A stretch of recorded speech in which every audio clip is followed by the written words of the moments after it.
ഇന്ന് നമ്മൾ ഡിസ്കസ് ചെയ്യാൻ പോകുന്നത് +2 ബോട്ടണിയുടെ sexual reproduction in flowering plant എന്ന ചാപ്റ്റർ ആണ്. ഓക്കെ, അപ്പൊ നമുക്ക് നോക്കാം. ചാപ്റ്ററിന്റെ പേര് തന്നെ നോക്കാം. എന്താണ് sexual reproduction in flowering plant? അപ്പൊ അതറിയണമെങ്കിൽ നമുക്ക് റീപ്രൊഡക്ഷൻ എന്താണെന്ന് അറിയണം. എന്താണ് റീപ്രൊഡക്ഷൻ? എന്താണ് റീപ്രൊഡക്ഷൻ?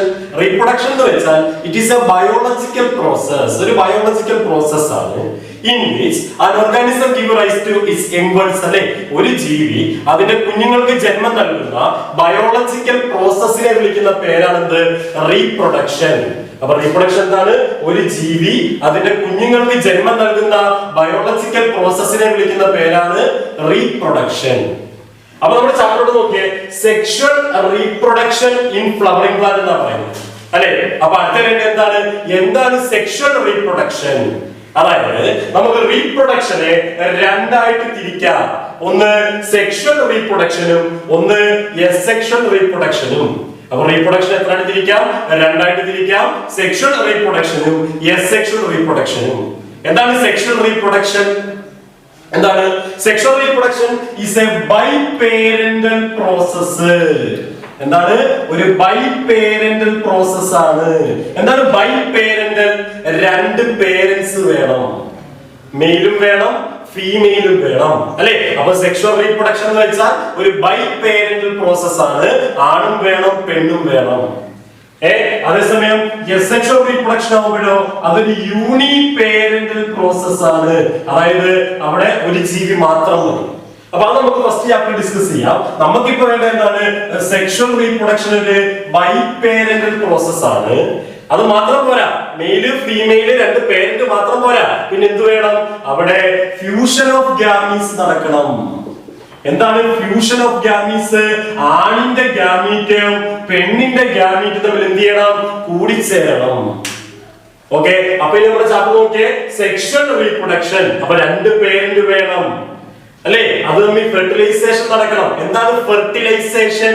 ആണിന്റെ ഗാമീറ്റും പെണ്ണിന്റെ ഗാമീസും കൂടി ചേരുന്ന കേസിനെ പറയുന്ന പേരാണ് fertilization. Fertilization is the fusion of male and female gametes അല്ലെ. ഫോർ എക്സാമ്പിൾ ഇപ്പൊ മനുഷ്യന്റെ കേസ് എടുത്താൽ, ഹ്യൂമൻ ബീങ്സിന്റെ കേസ് എടുത്താൽ ഏതാണ് മെയിൽ ഗാമീറ്റ്? സ്പേം ആണ് മെയിൽ ഗാമീറ്റ്. ഏതാണ് ഫീമെയിൽ ഗാമീറ്റ്? എഗ് ആണ് ഫീമെയിൽ ഗാമീറ്റ്.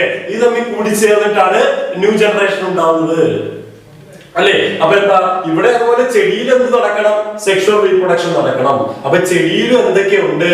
ആണുമുണ്ട് പെണ്ണുമുണ്ട്. ഒരു ചെടി എടുത്താൽ അവിടെ ഒരു മെയിലും ഉണ്ട് ഫീമെയിലും ഉണ്ട്. അപ്പൊ ഒരു ചെടിയിലും ഉണ്ട് മെയിലും ഫീമെയിലും അല്ലെ. ഇതെവിടെയാണ് കാണപ്പെടുന്നത്? ഇത് കാണപ്പെടുന്നത് ഫ്ലവറിനകത്താണ്.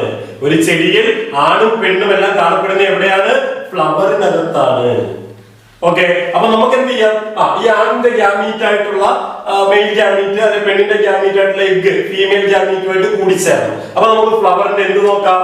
മെയിൽ ഗാമീറ്റ് എന്ന അല്ലെങ്കിൽ മെയിൽ റീപ്രൊഡക്റ്റീവ് പാർട്ട് നോക്കാം. ആദ്യമായിട്ട് മെയിൽ റീപ്രൊഡക്റ്റീവ് പാർട്ടും മെയിൽ ഗാമീറ്റ് വരെ നോക്കാം. ആദ്യം മെയിൽ റീപ്രൊഡക്റ്റീവ് പാർട്ട്. അപ്പൊ ചോദിക്കട്ടെ, സെക്ഷൽ റീപ്രൊഡക്ഷൻ നടക്കുന്ന സൈറ്റ് ഏതാണ്? സൈറ്റ് ചോദിച്ചാൽ ഫ്ലവർ ആണ് അല്ലെ. ഈ റീപ്രൊഡക്ഷൻ നടക്കുന്ന സ്ഥലം എവിടെയാണ് ചോദിച്ചാൽ അത് ഫ്ലവറിന്റെ അകത്താണ് സെക്ഷൽ റീപ്രൊഡക്ഷൻ നടക്കുന്നത്. അപ്പൊ നമുക്ക് നോക്കാം, ഒരു ചെടിയിലെ ആൺപൂവിനെ ഒരു മെയിൽ ഫ്ലവറിനെ എങ്ങനെ തിരിച്ചറിയാമെന്ന് നോക്കാം. ഒരു ചെടിയിലെ മെയിൽ ഫ്ലവറിനെ എങ്ങനെ തിരിച്ചറിയാമെന്ന് നോക്കാം. നിങ്ങൾ ചെമ്പരത്തിപ്പൂ കണ്ടിട്ടുണ്ടല്ലോ. ആ ചെമ്പരത്തിപ്പൂവിനകത്ത് ഇങ്ങനെ ഒരു പാർട്ട് ഉണ്ടല്ലേ അല്ലെ. ഇങ്ങനെ ഒരു പാർട്ട് ഉണ്ട്, റെഡ് സ്റ്റോക്ക് ഒരു തണ്ടും പിന്നെ അവസാനം ഒരു ലോബിഡ് സ്ട്രക്ചറുമായിട്ട് ഇങ്ങനെ ഒരു പാർട്ട് ഉണ്ട്. ഇതാണ് മെയിൽ റീപ്രൊഡക്റ്റീവ് പാർട്ട്. ഓക്കെ ആണല്ലോ. അല്ലെങ്കിൽ ചില ചെടികൾ എടുത്തു കഴിഞ്ഞാൽ, ഒരു പൂ എടുത്തു കഴിഞ്ഞാൽ ഇങ്ങനെ മാത്രം, ഇങ്ങനെ ഓരോന്നായിട്ട് അല്ലെ. ഇപ്പൊ പയറിന്റെ പൂവിനകത്തൊക്കെ ഇങ്ങനെ കാണാൻ പറ്റും. ഇതാണ് മെയിൽ റീപ്രൊഡക്റ്റീവ് പാർട്ട്. ഒരു ചെടിയുടെ മെയിൽ റീപ്രൊഡക്റ്റീവ് പാർട്ടിനെ മുഴുവനായി മൊത്തത്തെ വിളിക്കുന്ന പേരാണ് ആൻഡ്രീഷ്യം. ഒരു ചെടിയുടെ mail reproductive part is called androecium അല്ലെ. ഒരു ചെടിയുടെ mail reproductive part is called androecium. ഈ ആൻഡ്രീഷ്യത്തിനകത്ത് എന്തുണ്ട്? നമുക്ക് ആൻഡ്രീഷ്യം ഉണ്ടാക്കിയിരിക്കുന്ന ഒരെണ്ണത്തെ വിളിക്കുന്ന പേരാണ് സ്റ്റേമൻ. എന്ന് വിളിക്കാം, സ്റ്റേമൻ എന്ന് വിളിക്കാം. ആൻഡ്രീഷ്യം ഉണ്ടാക്കിയിരിക്കുന്ന ഒരെണ്ണത്തിന്റെ പേരാണ് സ്റ്റേമൻ. നോക്കിയേ, കണ്ടോ, ഇതൊരു സ്റ്റേമൻ. ഇവിടെ ഇപ്പൊ 2 സ്റ്റേമൻ അല്ലെ, ഇപ്പൊ 1 2 3 4 5 6 7 8 അങ്ങനെ സ്റ്റേമൻ ചേർത്ത് വെച്ചാണ് എന്തുണ്ടാക്കിയിരിക്കുന്നത്, ആൻഡ്രീഷ്യം ഉണ്ടാക്കിയിരിക്കുന്നത്. അപ്പൊ എങ്ങനെ പറയാം, androecium is composed of stamen. Androecium ഉണ്ടാക്കിയിരിക്കുന്നത് എന്ത് വെച്ചാണ്, സ്റ്റേമൻ വെച്ചാണ് നമുക്ക് പറയാം. അപ്പോൾ ഒരു ചെടി എടുത്തു കഴിഞ്ഞാൽ ചെടിയിൽ സെക്ഷൽ റീപ്രൊഡക്ഷൻ ഉണ്ട്, അതിന് മെയിലും വേണം ഫീമെയിലും വേണം. നമ്മൾ ആദ്യം പഠിക്കുന്ന മെയിൽ റീപ്രൊഡക്റ്റീവ് പാർട്ടാണ്. Mail reproductive part is called androecium അല്ലെ. ഒരു പൂവിന്റെ മെയിൽ റീപ്രൊഡക്റ്റീവ് പാർട്ടിനെ മൊത്തത്തിൽ വിളിക്കുന്ന പേരാണ് androecium. It is made of stamen. ഇതെന്ത് വെച്ചുണ്ടാക്കിയിരിക്കുന്നു, സ്റ്റേമൻ വെച്ചുണ്ടാക്കിയിരിക്കുന്നു. നമുക്കൊരു സ്റ്റേമനെ നോക്കാം. ഇങ്ങനെയല്ലേ ഒരു സ്റ്റേമൻ ഇരിക്കുന്നത് അല്ലെ. ഒരു സ്റ്റേമൻ ഇരിക്കുന്നത് ഇങ്ങനെയാണ്. ഒരു സ്റ്റേമൻ എന്തൊക്കെയുണ്ട്, ഒരു സ്റ്റേമന് പ്രധാനമായിട്ടും 2 പാർട്ടാണ് ഉള്ളത്. പ്രധാനമായിട്ടും ഒരു സ്റ്റേമന് 2 പാർട്ട് ഉണ്ട്. എന്തിനാ നമ്മൾ സ്റ്റേമൻ പഠിക്കുന്നത്, നമ്മൾ മെയിൽ റീപ്രൊഡക്റ്റീവ് പാർട്ടാണ് പഠിക്കുന്നത്. ആ മെയിൽ റീപ്രൊഡക്റ്റീവ് പാർട്ടിലെ മൊത്തത്തിൽ ആൻഡ്രീഷ്യം എന്നും അത് ഉണ്ടാക്കിയിരിക്കുന്ന ഒരെണ്ണത്തെ സ്റ്റേമൻ എന്നും വിളിക്കുന്നു. അപ്പൊ നമ്മൾ എന്ത് പഠിക്കുന്നു, ആ സ്റ്റേമനെ കുറിച്ച് പഠിക്കുന്നു. സ്റ്റേമൻ എന്തൊക്കെയുണ്ട്, സ്റ്റേമന് നീളം കൂടിയ ഒരു തണ്ട് അല്ലെ, ഒരു സ്റ്റോക്ക് ഉണ്ട്, ഒരു തണ്ടുണ്ട്. സ്റ്റേമന്റെ തണ്ടിനെ വിളിക്കുന്ന പേരെന്താണ്, filament. So stamen has a long stalk called, stamen has a long stalk called. സ്റ്റേമന് നീളം കൂടിയ ഒരു തണ്ടുണ്ട്, ആ തണ്ടിനെ വിളിക്കുന്ന പേരാണെന്ത്, ഫിലമെന്റ്. ഇനി എന്തുണ്ട്, ആ സ്റ്റേമന്റെ അറ്റത്തോട്ട് നോക്കാമെങ്കിൽ നമുക്ക് ബൈലോബ്ഡ്. എന്താണ് ബൈലോബ്ഡ് എന്ന് വെച്ചാൽ 2 ലോബുള്ള, ബൈലോബ്ഡ് കണ്ടോ, 1 2 അങ്ങനെ 2 ലോബുള്ള ഒരു സ്ട്രക്ചർ കാണും. അതിനെ വിളിക്കുന്ന പേരാണെന്ത്, ആന്തർ എന്ന് വിളിക്കുന്നു. എന്ത് വിളിക്കുന്നു, ആന്തർ എന്ന് വിളിക്കുന്നു. അപ്പൊ എന്താ പഠിച്ചത്, male reproductive part is called androecium. It is made of stamen. It has a long stalk called filament. It has a terminal bilobed structure. Terminal അറ്റത്തുള്ള, ബൈലോബ്ഡ് 2 ലോബായിട്ടിരിക്കുന്ന സ്ട്രക്ചർ കാൾഡ് ആന്തർ. ഓക്കെ ആണല്ലോ. ഈ ആന്തറിനെ തമ്മിൽ സെപ്പറേറ്റ് ചെയ്തുകൊണ്ട് ഇടയ്ക്കൂടെ connective ഉണ്ട്. അത് വലിയ important part അല്ല. ആന്തറിനെ തമ്മിൽ സെപ്പറേറ്റ് ചെയ്യാൻ വേണ്ടി, 2 ലൂബിനെ സെപ്പറേറ്റ് ചെയ്യാൻ വേണ്ടി ഇടയ്ക്ക് എന്തുണ്ട്, കണക്റ്റീവ് ഉണ്ട്. സോ ഇത്രയേ ഉള്ളൂ നമുക്ക് എന്തിനെ കുറിച്ച് പഠിക്കാൻ, സ്റ്റേമനെ കുറിച്ച് പഠിക്കാൻ. അപ്പൊ സ്റ്റേമൻ എന്താണ്, സ്റ്റേമന് നീളം കൂടിയ തണ്ടുണ്ട്, filament, terminal bilobed structure, anther അല്ലെ, ആന്തറിനിടയ്ക്ക് കണക്റ്റീവ്. ഓക്കെ ആണല്ലോ. ഇനി നമുക്ക് എന്ത് പഠിക്കണം, ഈ ആന്തർ പഠിക്കണം. നമ്മൾ എന്തിനാ പഠിക്കുന്നത്, നമുക്ക് അവസാനം മെയിൽ ഗാമീസ് വരുത്തണം. അതിന് മെയിൽ റീപ്രൊഡക്റ്റീവ് പാർട്ട് മൊത്തം പഠിക്കണം, അതിനെ തോരണത്തെ പഠിക്കണം. അപ്പൊ ഈ ആന്തറിനകത്താണ് എന്തിരിക്കുന്നത്, നമ്മുടെ മെയിൽ ഗാമീറ്റ് ഇരിക്കുന്നത്. അപ്പൊ നമ്മൾ എന്തിനെ കുറിച്ച് പഠിക്കണം, ആന്തറിലേക്ക് പോകണം. നമുക്ക് അടുത്ത ടോപ്പിക് ഏതാണ്, ആന്തർ എന്ന് പറയുന്നതാണ് നമ്മുടെ അടുത്ത ടോപ്പിക്ക്. ഓക്കെ, നമ്മളിപ്പോ അടുത്ത എന്താണ്, ആന്തറിനെ കുറിച്ചാണ് പഠിക്കുന്നത്. എന്തിനാ ആന്തറിനെ കുറിച്ച് പഠിക്കുന്നത്, ഈ ആന്തറിനകത്താണ് നമ്മുടെ മെയിൽ ഗാമീറ്റ് ഇരിക്കുന്നത്. എന്തിരിക്കുന്നത്, നമ്മുടെ പോളൻ ഗ്രെയിൻസ് അല്ലെങ്കിൽ മെയിൽ ഗാമീറ്റ് ഇരിക്കുന്നത് എവിടെയാണ്, ഈ ആന്തറിനകത്താണ്. അപ്പൊ നമ്മൾ എന്ത് ചെയ്യാൻ പോവുകയാണ്, ഈ ആന്തറിനെ കുറിച്ച് പഠിക്കാൻ പോവുകയാണ്. അപ്പൊ നമുക്ക് എന്ത് ചെയ്യണം എന്നറിയാമോ, ഈ ആന്തറിനെ നമ്മൾ കട്ട് ചെയ്യണം. ഈ ആന്തറിനെ നമ്മൾ തിന്നായിട്ട് ക്രോസ് സെക്ഷൻ എടുത്ത് കട്ട് ചെയ്തിട്ട് അത് മൈക്രോസ്കോപ്പിൽ വെച്ച് നോക്കുമ്പോ ആ കിട്ടുന്ന പടമാണ് ഈ കാണുന്നത്. അപ്പം ഇതിങ്ങനെ ഇരിക്കുന്ന ഒരു ബൈലോബ്ഡ് സ്ട്രക്ചർ ആണ്. പക്ഷെ അത് കട്ട് ചെയ്തതിന് ശേഷം നമുക്ക് ഒരു ബട്ടർഫ്ലൈ ഷേപ്ഡ് ആയിട്ടുള്ള ഒരു ഫിഗർ ആണ് കിട്ടുന്നത്.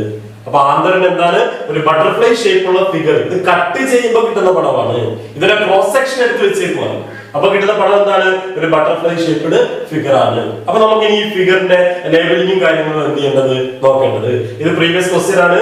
2011 2014 ഈ 2 വർഷങ്ങളിൽ ചോദിച്ചിട്ടുണ്ട്. ഓക്കെ ആണല്ലോ. അതുപോലെ ഈ ആന്തറിന്റെ ലെയർ ഒക്കെ 2017 ചോദിച്ചിട്ടുണ്ട്. അപ്പൊ എന്താണ്, ഇത് പ്രീവിയസ് ചോദ്യമാണ്. മാത്രമല്ല +2 ലാബിന് നിങ്ങൾ ഇത് ചെയ്യേണ്ടതാണ്, ഇത് എക്സ്പെരിമെന്റ് ചെയ്യേണ്ടതാണ്. ആന്തർ കട്ട് ചെയ്ത് മൈക്രോസ്കോപ്പിൽ വെച്ചിട്ട് പടം വരച്ച് കണ്ടതിന് ശേഷം പടം വരച്ച് ലേബിൾ ചെയ്യേണ്ടതാണ്. ഓക്കെ ആണല്ലോ. അപ്പൊ ഇത് വളരെ ഇമ്പോർട്ടന്റ് ഒരു ടോപ്പിക് ആണ്, ആന്തറിന്റെ ഫിഗർ. നോക്കാം. ആന്തർ എടുത്തു കഴിഞ്ഞാൽ ആന്തറിന് മൊത്തം 4 ലെയർ ഉണ്ട്. ആന്തറിന് മൊത്തം 4 ലെയർ ഉണ്ട്. ഏതൊക്കെയാണ് ആ ലെയറുകള്? ഒന്ന് epidermis, 2 endothecium.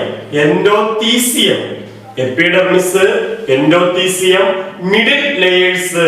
3ാമത്തെ layer middle layers ഒരു 3 4 2 ലെയർ ഒക്കെ വരും, അതുകൊണ്ടാണ് നമ്മൾ ലേയേഴ്സ് എന്ന് പറയുന്നത്. മിഡിൽ ലേയേഴ്സ്, നാലാമത്തെ ലെയർ ടപ്പീറ്റം. അപ്പൊ ആന്തറിന് 4 ലെയർ ഏതൊക്കെയാണ്?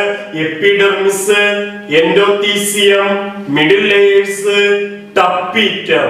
അപ്പൊ ആന്തറിന് മൊത്തം 4 ലെയർ ഉണ്ട്. ഓക്കെ ആണല്ലോ. നമുക്ക് നോക്കാം ഫിഗറിലോട്ട്. ഒന്ന് എപ്പിഡെർമിസ്, ഏറ്റവും പുറമേ ഉള്ള ഭിത്തിയാണ് epidermis. So outer covering of anther is called epidermis. Second layer ആണ് എൻഡോത്തീസിയം. അടുത്ത ലെയർ എൻഡോത്തീസിയം. ഓക്കെ, പിന്നീട് ഒരു 1-2 ലെയർ എന്തായിട്ട് വരും? മിഡിൽ ലേയേഴ്സ് അല്ലെ, മിഡിൽ ലേയേഴ്സ്. നാലാമത്തെ ലെയർ ടപ്പീറ്റം. അത് നോക്കിയേ, ഈ ആന്തറിന്റെ 4 കോർണേഴ്സിലായിട്ട്, ആന്തറിന്റെ 4 കോർണേഴ്സിലായിട്ട് 4 സഞ്ചിയുണ്ട്. ഈ സഞ്ചിക്കകത്ത് ഈ സഞ്ചിയുടെ ഏറ്റവും പുറമേ ആയിട്ടാണ് നാലാമത്തെ ലെയർ ഏത്? ടപ്പീറ്റം വരുന്നത്. അല്ലാതെ പുറത്തായിട്ടല്ല. ഈ 4 കോർണേഴ്സിൽ കാണുന്ന അല്ലെ, ഇതാണ് ഈ ലെയർ ആണെന്ത്? ടപ്പീറ്റോ എന്ന് പറയുന്നത്. ഈ ലെയർ ഏറ്റവും പുറമേ കാണുന്ന ഈ ലെയറിനെ വിളിക്കുന്ന പേരാണെന്ത്? ടപ്പീറ്റം. ആന്തറിന്റെ 4 സഞ്ചിയുടെ ഏറ്റവും പുറമേ കാണുന്ന ലെയർ ഏതാണ്? ടപ്പീറ്റമാണ്. ഓക്കെ ആണല്ലോ. ഇനി നമുക്ക് ഈ ഓരോ ലെയറിനും ഓരോ ഫംഗ്ഷൻ ഉണ്ട്. എന്തൊക്കെയാണെന്ന് നോക്കാം. ആദ്യത്തെ layer for example epidermis, function എന്താ പറയാനോ? പ്രൊട്ടക്ഷൻ ഉണ്ട്. എന്താണ്? പ്രൊട്ടക്ഷൻ. അതുപോലെ എൻഡോത്തീസിയം പ്രൊട്ടക്ഷൻ ആണ്, മിഡിൽ ലെയറും പ്രൊട്ടക്ഷൻ ആണ്. അപ്പൊ ഈ 3 ലെയറിന്റെ ഫംഗ്ഷൻ എന്താണ്? പ്രൊട്ടക്ഷൻ ആണ്. ഇനി ഒരു ഫംഗ്ഷൻ കൂടെ 3 ലെയറിനും ഉണ്ട്. 3 ലെയറിനും സെയിം ഫംഗ്ഷൻ ആണ്. ഏതൊക്കെയാ? പ്രൊട്ടക്ഷനും ഉണ്ട്. അതുപോലെ ഈ ആന്തർ ബ്രേക്ക് ആകാൻ സഹായിക്കും. എന്തിനാ ഈ ആന്തർ ബ്രേക്ക് ആവുന്നത്? നമ്മൾ പറഞ്ഞല്ലോ, ഈ ആന്തറിനകത്താണ് പോളൻ ഗ്രെയിൻസ് അല്ലെങ്കിൽ മെയിൽ ഗ്യാമീറ്റ് ഇരിക്കുന്നത് അല്ലെ. അപ്പൊ ഈ ആന്തർ റിലീസ് ചെയ്താൽ അല്ല, ആന്തർ ബ്രേക്ക് ചെയ്തിട്ട് പോളൻ ഗ്രെയിൻസ് റിലീസ് ചെയ്താൽ മാത്രമേ ഈ പോളൻ ഗ്രെയിൻസ് എവിടെ ചെല്ലത്തുള്ളൂ? ഫീമെയിലിന്റെ അടുത്ത് ചെല്ലത്തുള്ളൂ. നമുക്കതാണല്ലോ റീപ്രൊഡക്ഷൻ. ആണിന്റെ ഗ്യാമീറ്റ് പെണ്ണിന്റെ ഗ്യാമീറ്റുമായിട്ട് കൂടിച്ചേരണം. അപ്പം പോളൻ ഗ്രെയിൻസ് ഇരിക്കുന്നത് ഈ ആന്തറിനകത്താണ്. അപ്പൊ ആന്തർ ബ്രേക്ക് ആകണം അല്ലെ, അല്ലെങ്കിൽ ആന്തറിന് ഡെഹിസൻസ് സംഭവിക്കണം. ഡെഹിസൻസ് എന്ന വാക്കിന്റെ അർത്ഥം എന്താ? പൊട്ടുക. അപ്പൊ ആന്തർ ബ്രേക്ക് ആവുമ്പോൾ എന്തോ പറ്റും? ഈ പോളൻ ഗ്രെയിൻസ് റിലീസ് ചെയ്യും അല്ലെ. അപ്പൊ നോക്ക്, ഈ ആദ്യത്തെ 3 ലെയറിന്റെ ഫംഗ്ഷൻ കേക്ക് epidermis, endothecium, middle layers. These 3 layers which performs the function of protection and dehiscence of anther. ഈ 3 ലെയറിന്റെ ഫംഗ്ഷൻ എന്താ? പ്രൊട്ടക്ഷനും അതുപോലെ ആന്തർ പൊട്ടാനും സഹായിക്കുന്നു. ചോദിച്ചിട്ടുണ്ട്. ആ 3 ലെയറിന്റെ ഫംഗ്ഷൻ ചോദിക്കുന്നതാണ് protection and dehiscence of anther. Okay ആണല്ലോ. 4th layer tapetum. ഇതാണ് ടപ്പീറ്റം അല്ലെ. നമുക്കറിയാം ആന്തറിനകത്താണ് പോളൻ ഗ്രെയിൻസ് ഉണ്ടാവുന്നത് അല്ലെ. അത് ഈ സഞ്ചിക്കകത്താണ് ഉണ്ടാവുന്നത്. പോളൻ ഗ്രെയിൻസ് ഒക്കെ ഉണ്ടാവുന്നത് എവിടെയാണ്? ഈ സഞ്ചിക്കകത്താണ് ഉണ്ടാവുന്നത്, ഈ സാക്കിനകത്താണ് ഉണ്ടാവുന്നത്. അപ്പൊ അതിന്റെ പുറമേ കാണുന്ന ലെയർ അല്ലേ ടപ്പീറ്റം അല്ലെ. 4th layer tapetum which gives nourishment to the developing pollen grains അല്ലെ. ഇതിനകത്ത് ഇരിക്കുന്ന പോളൻ ഗ്രെയിൻസിന് വളരണമെങ്കിൽ, ഈ 4 സഞ്ചികൾക്കകത്തുള്ള പോളൻ ഗ്രെയിൻസിന് വളരണമെങ്കിൽ എന്ത് വേണം? നറിഷ്മെന്റ് വേണം അല്ലെ, ന്യൂട്രീഷൻ വേണം, പോഷകം വേണം. അത് നൽകുന്ന ലെയറാണ് ഇത്? ടപ്പീറ്റം. ഓക്കെ ആണല്ലോ. അപ്പൊ ആന്തറിന്റെ 4 കോർണേഴ്സില് 4 സഞ്ചിയിരിപ്പുണ്ട്. ആ സഞ്ചിയുടെ പുറമെയാണ് ടപ്പീറ്റം കാണപ്പെടുന്നത്. ടപ്പീറ്റത്തിന്റെ ഫംഗ്ഷൻ എന്താണ്? gives nourishment to the developing pollen grains. Okay, അപ്പൊ ആന്തറിന്റെ ലെയർ വളരെ ഇമ്പോർട്ടന്റ് ആണ്. Epidermis, endothecium, middle layers, the outer 3 layers അല്ലെ, which performs the function of protection and dehiscence of anther. 4th layer tapetum which gives nourishment to the developing pollen grains. പിന്നീട് അത് label ചെയ്യാൻ പണം ചോദിച്ച് label ചെയ്യാൻ ചോദിച്ചപ്പോൾ ഈ കണക്റ്റീവ് ചോദിച്ചിട്ടുണ്ട് ലേബൽ ചെയ്യാൻ. ഓക്കെ ആണല്ലോ. അപ്പൊ അതുകൊണ്ട് നോക്കിയേക്കാം. കണക്റ്റീവ് നമുക്ക് അറിയാമല്ലോ, ഇതാണ് ഇങ്ങനെ ഒരു സെപ്പറേറ്റ് ചെയ്യുന്നതാണ് കണക്റ്റീവ്. പക്ഷെ അത് കട്ട് ചെയ്യുമ്പോൾ മാത്രം ഒരു ചെറിയൊരു ഡോട്ടായിട്ട് മാത്രം മാറും. കട്ട് ചെയ്യുമ്പോൾ നമ്മൾ കട്ട് ചെയ്ത് ചെറിയൊരു എന്താണ് തിൻ ക്രോസ് സെക്ഷൻ ആണ് മൈക്രോസ്കോപ്പിൽ വരുന്നത്. അതുകൊണ്ടാണ് ഇത് റൗണ്ട് ഷേപ്പ് കിട്ടിയത്. ഓക്കെ ആണല്ലോ. ഇനി നമുക്ക് ഈ പോളൻ ഗ്രെയിൻസ് ഉണ്ടാവുന്നത് നോക്കാം അല്ലെ. അപ്പൊ നമുക്കൊരു കാര്യം മനസ്സിലായി, ഇതിനകത്താണ് പോളൻ ഗ്രെയിൻസ് ഉണ്ടാവുന്നത് അല്ലെ. അപ്പൊ നോക്കാം, ആന്തറിന്റെ 4 കോർണേഴ്സ് എന്തുണ്ടെന്ന് പറഞ്ഞു? 4 സഞ്ചി ഉണ്ടെന്ന് പറഞ്ഞു. ഈ സാക്ക്, ഈ സഞ്ചിയുടെ പേരാണ് മൈക്രോസ്പൊറാഞ്ചിയ. ഇതിന്റെ ഫ്ലോ ചാർട്ടും 2014 ചോദിച്ചതാണ്. ഓക്കെ ആണല്ലോ. ആന്തറിന്റെ 4 കോർണേഴ്സിൽ എന്തുണ്ട്? 4 സഞ്ചികളുണ്ട്. ആ സഞ്ചികളെ വിളിക്കുന്ന പേരെന്താണ്? മൈക്രോസ്പൊറാഞ്ചിയ. ഓക്കെ ആണല്ലോ. അത് കുഞ്ഞായിരിക്കുമ്പോഴാണ്. ആന്തർ മെച്ചർ ആകുമ്പോൾ ഈ സഞ്ചിയെ വിളിക്കുന്ന പേരാണ് പോളൻ സാക്ക്. കുറച്ചുകൂടെ ഒക്കെ തിക്കാവും അല്ലെ, കുറച്ചുകൂടെ ഒക്കെ കട്ടി വരും. അങ്ങനെ ആ സഞ്ചി എന്തായിട്ട് മാറും? Pollen sac. അപ്പോൾ ആന്തറിന്റെ 4 കോർണേഴ്സിൽ ഇരിക്കുന്ന മൈക്രോസ്പൊറാൻസിയ കുറച്ച് കഴിയുമ്പോൾ എന്തായിട്ട് മാറും? പോളൻ സാക്ക് എന്ന് പറഞ്ഞ നല്ല സഞ്ചിയായിട്ട് മാറും. ഇത്ര ഓക്കെ ആണല്ലോ. ഇനി ഈ സഞ്ചിക്കകത്ത് ടിഷ്യൂ ഉണ്ട്. ആ ടിഷ്യൂവിന്റെ പേരാണ് സ്പോറോജീനസ് ടിഷ്യൂ. ടിഷ്യൂ എന്താ? സെല്ലുകളുടെ കൂട്ടം. അപ്പൊ ഇതിനകത്ത് കുറെ സെല്ലുകളുണ്ട്. ആ സെല്ലുകളെ വിളിക്കുന്ന പേരാണെന്ത്? Sporogenous tissue. അതിന്റെ ഞാൻ ചോദിച്ചതാണ്. ഓക്കെ ആണല്ലോ. അപ്പോൾ ആന്തറിന്റെ 4 കോർണേഴ്സിലായിട്ട് 4 സഞ്ചിയുണ്ട്. സഞ്ചിയുടെ പേര് മൈക്രോസ്പൊറാൻസിയ. അത് ഡെവലപ്പ് ചെയ്തിട്ട് പോളൻ സാക്ക് ആയിട്ട് മാറുന്നു. അതിനകത്ത് കാണുന്ന ടിഷ്യൂവിന്റെ പേരാണ് സ്പോറോജീനസ് ടിഷ്യൂ. ഓക്കെ ആണല്ലോ. ഇനി എന്ത് ചെയ്യുന്നറിയാമോ? ടിഷ്യൂ എന്ന് വെച്ചാൽ സെല്ലുകൾ തന്നെയാണ്, സെല്ലുകളുടെ കൂട്ടമാണ് അല്ലെ. ആ സെല്ലിൽ തന്നെ കുറച്ച് സെല്ലുകൾ എന്തായിട്ട് മാറും? പോളൻ മദർ സെല്ലായിട്ട് മാറും. ആ സ്പോറോജീനസ് ടിഷ്യൂ എന്ന് പറഞ്ഞ സെല്ലുകളിൽ കുറച്ച് എന്ത് സെല്ലായിട്ട് മാറും? പോളൻ മദർ സെല്ലായിട്ട് മാറും. അതിന് മാത്രമേ പോളൻ ഗ്രെയിൻസിനെ ഉണ്ടാക്കാനുള്ള കഴിവുള്ളൂ. മനസ്സിലായോ? അല്ലാതെ എല്ലാ സ്പോറോജീനസ് ടിഷ്യൂവിൽ നിന്നും പോളൻ ഗ്രെയിൻസ് ഉണ്ടാകത്തില്ല. ആ സ്പോറോജീനസ് ടിഷ്യൂന്ന് കുറച്ച് എന്തായിട്ട് മാറും? പോളൻ മദർ സെല്ലായിട്ട് മാറും. ഓക്കെ ആണല്ലോ. ആ പോളൻ മദർ സെൽ എന്തിനെ ഉണ്ടാക്കും? ചെറിയ ചെറിയ സ്പോർ പോലെ 4 മൈക്രോസ്പോർ ടെട്രാഡിനെ ഉണ്ടാക്കും. എന്തുണ്ടാക്കും? Microspore tetrad. അത് 4 ചേർന്നിരിക്കുകയാണ്. 4 മൈക്രോസ്പോർ ചേർന്ന് ഇരിക്കുന്നതുകൊണ്ട് ടെട്രാഡ് എന്ന് വിളിക്കുന്നത്. ടെട്രാ 4. ഓക്കെ ആണല്ലോ. അപ്പൊ എന്താണ്? പോളൻ മദർ സെല്ലിൽ ചെറിയ ചെറിയ സ്പോർ ഇങ്ങനെ ഉണ്ടായിട്ട് 4 വീതം ചേർന്നിരിക്കും. അതിനെ ഒരെണ്ണത്തെ വിളിക്കുന്ന പേരാണ് മൈക്രോസ്പോർ ടെട്രാഡ് അല്ലെ. അപ്പം മൈക്രോസ്പോർ ടെട്രാഡ് എന്ന് പറഞ്ഞാൽ 4 വീതമുള്ള ചെറിയ പൊടിയുണ്ടാകും. ഓക്കെ. അപ്പൊ സ്പോറോജീനസ് ടിഷ്യൂ ഡിവൈഡ് ചെയ്തിട്ട് പോളൻ മദർ സെൽ ആകുന്നു. ആ പോളൻ മദർ സെല്ലിൽ എന്തുണ്ടാവുന്നു? മൈക്രോസ്പോർ ടെട്രാഡ് എന്ന് പറഞ്ഞ 4 വീതമുള്ള സ്പോർ ഉണ്ടാകുന്നു. ഇനിയോ ആ മൈക്രോസ്പോർ ടെട്രാഡ് എന്തായിട്ട് മാറും? ഓരോ മൈക്രോസ്പോർ ആയിട്ട് മാറും. എന്തായിട്ട് മാറും? ഓരോ മൈക്രോസ്പോർ. ഇതിന്റെ ഓർഡർ നോക്കിക്കോണം. 4 കോർണേഴ്സിൽ മൈക്രോസ്പൊറാൻസിയ, അത് ഡെവലപ്പ് ചെയ്ത് പോളൻ സാക്ക്, അതിനകത്ത് കാണപ്പെടുന്ന ടിഷ്യൂവിന്റെ പേര് സ്പോറോജീനസ് ടിഷ്യൂ, അത് ഡിവൈഡ് ചെയ്ത് പോളൻ മദർ സെൽ എന്നുള്ള സെൽ ഉണ്ടാകും. ആ സെൽ ഉണ്ടാക്കുന്ന ചെറിയ സ്പോറാണ് മൈക്രോസ്പോർ ടെട്രാഡ് അല്ലെ. ആ മൈക്രോസ്പോർ ടെട്രാഡിൽ എന്തുണ്ടാകുന്നു? മൈക്രോസ്പോർ ഉണ്ടാകുന്നു. ഓക്കെ ആണല്ലോ. ആ മൈക്രോസ്പോർ ടെട്രാഡിൽ എന്തുണ്ടാകുന്നു? മൈക്രോസ്പോർ ഉണ്ടാകുന്നു അല്ലെ. അവസാനം എന്താണ്? ആ മൈക്രോസ്പോർ ഡെവലപ്പ് ചെയ്ത് എന്തായിട്ട് മാറുന്നു? പോളൻ ഗ്രെയിൻസ് അല്ലെ. നമ്മുടെ പൂവിന്റെ പൂമ്പൊടി അല്ലെങ്കിൽ പോളൻ ഗ്രെയിൻസ് ഉണ്ടാകുന്നു. ഓക്കെ. അപ്പൊ ഈ 4 സഞ്ചിക്കകത്ത് എങ്ങനെയാണ് പോളൻ ഗ്രെയിൻസ് ഉണ്ടാവുന്നത് നമ്മൾ പറഞ്ഞത്. ഈ 4 സഞ്ചിക്കകത്ത് പോളൻ ഗ്രെയിൻസ് ഉണ്ടാവുന്നതിന്റെ ഡിഫറെന്റ് സ്റ്റെപ്പാണ് പറഞ്ഞത്. 4 സഞ്ചിയുടെ പേര് പറഞ്ഞു. മൈക്രോസ്പൊറാൻസിയ, അത് ഡെവലപ്പ് ചെയ്ത് പോളൻ മദർ എന്തായിട്ട് മാറും? പോളൻ സാക്ക് ആയിട്ട് മാറും. 4 കോർണേഴ്സിൽ മൈക്രോസ്പൊറാൻസിയ, അത് ഡെവലപ്പ് ചെയ്ത് എന്തായിട്ട് മാറും? പോളൻ സാക്ക് ആയിട്ട് മാറും. അതിനകത്ത് കാണപ്പെടുന്ന ടിഷ്യൂവിന്റെ പേര് സ്പോറോജീനസ് ടിഷ്യൂ അല്ലെ. അതെന്തിനെ ഉണ്ടാക്കുന്നു? വേറെ കുറച്ച് പുതിയ സെല്ലുകളെ ഉണ്ടാക്കുന്നു. Pollen mother cell. അതിൽ നിന്നും ചെറിയ ചെറിയ മൈക്രോസ്പോർ ടെട്രാഡ്, അതിൽ നിന്നും മൈക്രോസ്പോർ.